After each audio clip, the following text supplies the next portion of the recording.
اللہ الرحمن الرحیم الحمدللہ الذی جعلنا من المتمسکین بولایت امیر المومنین۔ السلام علیکم یا علی علیہ السلام عدد۔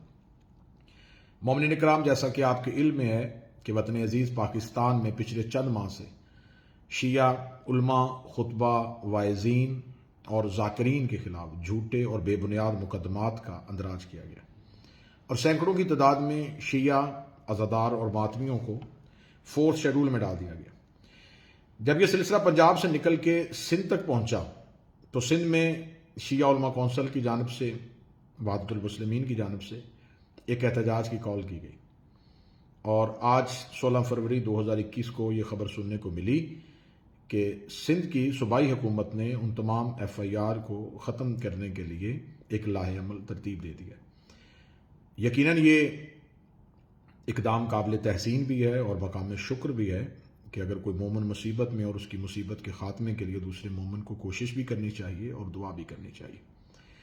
لیکن یہاں پر ایک سوال پیدا ہوتا ہے، وہ سوال یہ ہے کہ کیا پنجاب کی شیعت اور سندھ کی شیعت میں فرق ہے؟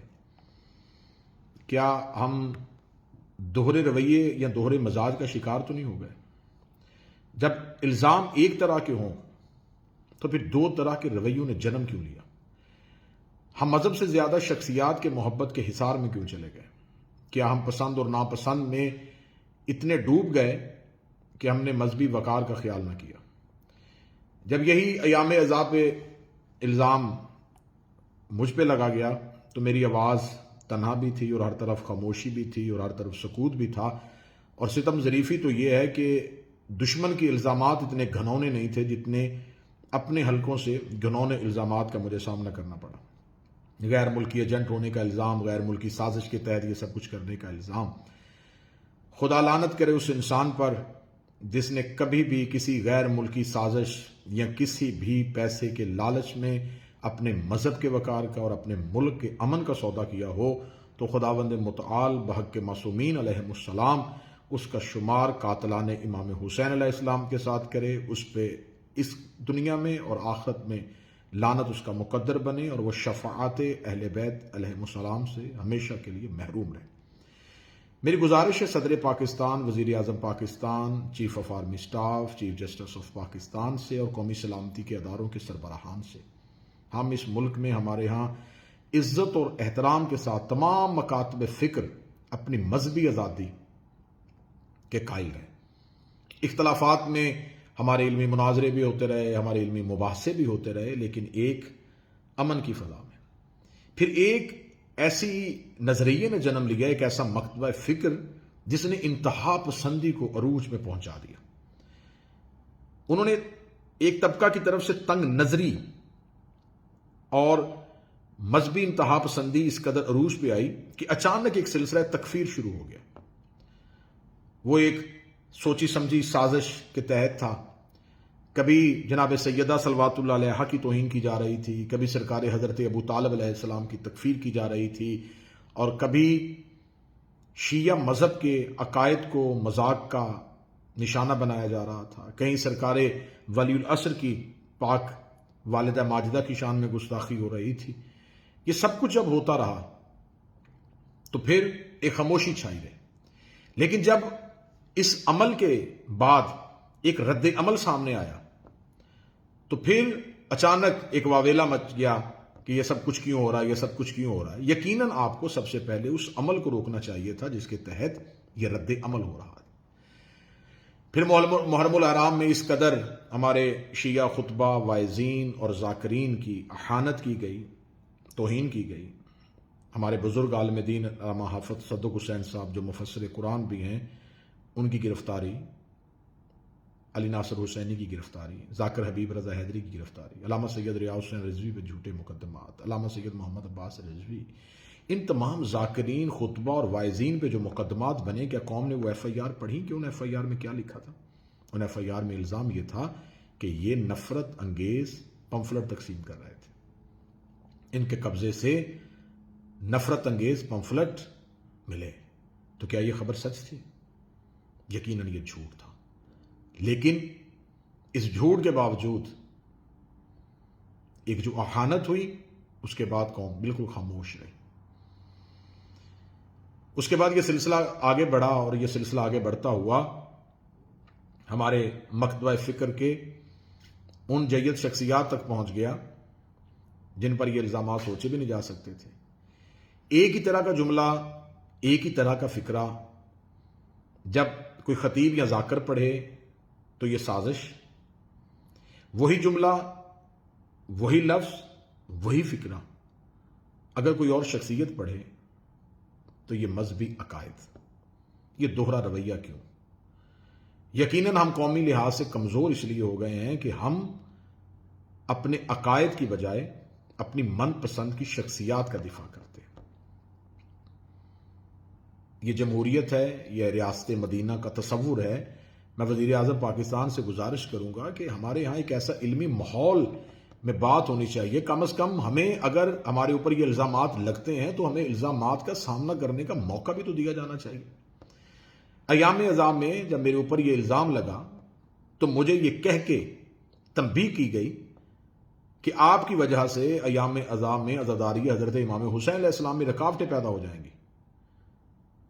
مجھے حضرت امام حسین علیہ السلام کی عزت کی قسم ہے کہ میں اپنے اوپر لگے ہوئے الزام کا دفاع بھی کرنا چاہتا تھا اور اب بھی چاہتا ہوں، لیکن صرف اور صرف ایام اذا میں عزاداری امام حسین علیہ السلام کی عزت کو سامنے رکھتے ہوئے میں نے اتنی بڑی قسم دی ہے کہ مجھے وطن عزیز چھوڑنا پڑا، مجھے جلا وطنی اختیار کرنی پڑی.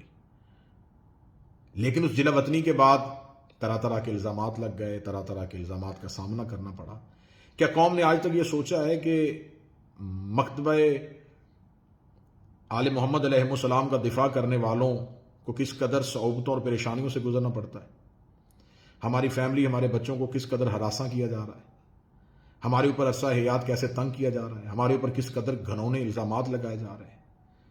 یقیناً اگر یہ سب کچھ ایسے ہی چلتا رہا تو ایک وقت آئے گا کہ ممبر سے دفاع کرنے والی آوازیں ہمیشہ کے لیے خاموش ہو جائیں گی. شیعہ ذاکرین پہ الزامات لگا دیے جاتے ہیں کہ یہ MI6 کے ایجنٹ ہیں، یہ کسی غیر ملکی سازش کے تحت ہے. میں تمام ذاکرین کی دفاع کی خاطر یہ جملہ بول رہا ہوں اور میں اپنی پوری اعتماد کے ساتھ بول رہا ہوں کہ پاکستان کے قومی سلامتی کے ادارے مکمل تحقیقات کروائیں. ہم اس الزام کو جھوٹ ثابت کرنے کے لیے ہر فورم پہ جانے کے لیے تیار ہیں. ذاکرین کے جو اثاثے ہوتے ہیں، جو ان کی جائیداد ہوتی ہے، وہ امام حسین علیہ السلام کے نام پر قوم کی دی ہوئی نیاز کے ساتھ مطابقت کرتی ہے. ہماری کوئی غیر ملکی جائیدادیں نہیں ہوتی، ہمارے کوئی غیر ملکی اکاؤنٹس نہیں ہوتے. ہمارے ہاں کوئی ذاکر اہل بیت اپنی آخری عمر میں جا کے بیمار ہو جائے تو کبھی آپ جا کے اس سے دیکھیے گا کہ اس بیماری میں اس نے کیسے زندگی گزاری. شہید علامہ ناصر عباس دنیا سے چلے گئے، وہ کیا جائیداد چھوڑ کے گئے؟ کیا ان کے بچے غیر ملک کی شہریت رکھتے تھے یا کسی دوسرے ملک میں جا کے آباد ہو گئے؟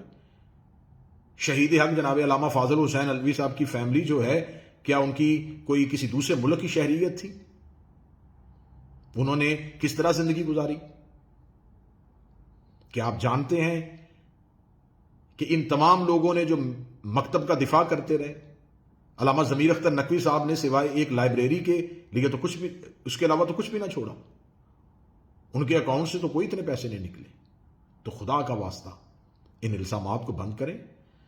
مکتب کے دفاع کے لیے جو آوازیں چاہے وہ کسی بھی حلقے سے اٹھیں، میں ان تمام علماء کرام کی اوپر بے بنیاد مقدمات کے خاتمے کا مطالبہ بھی کرتا ہوں اور میری تمام دعائیں ان کے ساتھ ہیں کہ جو حق کی آواز کے لیے، جو جناب سیدہ کے تحفظ کے لیے، جو مکتب آل محمد علیہ السلام کے تحفظ کے لیے جو بھی بات کرے گا، ہم ہر طریقے سے اس کے ساتھ ہیں. میں سلام پیش کرتا ہوں ان لوگوں کو جو سندھ میں اپنے گھروں سے نکلے، جنہوں نے اس درد کو محسوس کیا.